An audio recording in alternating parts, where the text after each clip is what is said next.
We're now going to look at energy systems. Simple question, where does energy come from? And it comes from the food we eat and the three macronutrient groups: carbohydrates, proteins and fats. Food is digested and produces energy. Quite simple equation. Adenosine triphosphate is the currency of energy. It's one adenosine bond and three phosphates. When one of the phosphates breaks off, energy is created.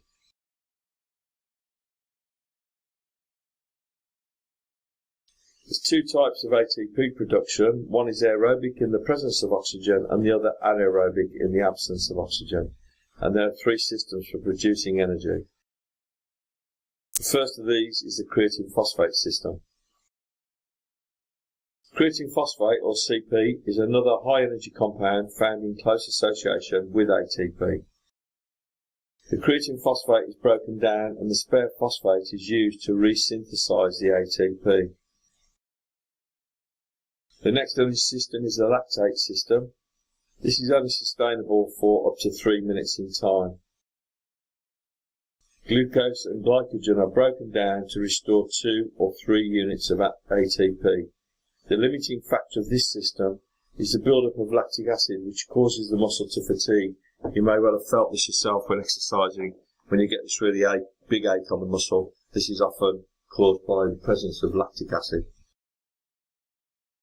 The third one, or the one the body favours, is the aerobic system. So the conversion of oxygen and nutrients into energy takes place in the mitochondria, which is like a little battery pack on the muscle.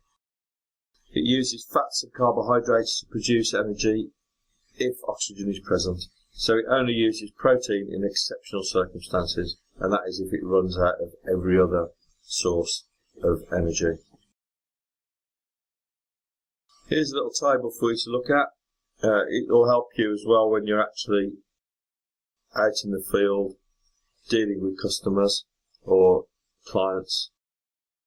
This will give you a little rundown of exactly what each of these energy systems does. So it's good to keep this and also have a good look at it and learn what you can. A little table here as well. Percentage of energy down the left and time in minutes on the bottom axis, and that gives you an idea there how long and how intense the three energy systems are. Wild differences between the three.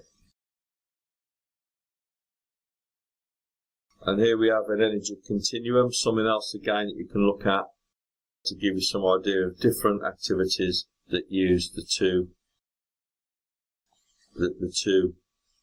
aerobic and anaerobic systems, and it gives you some idea as to what intensity they use that.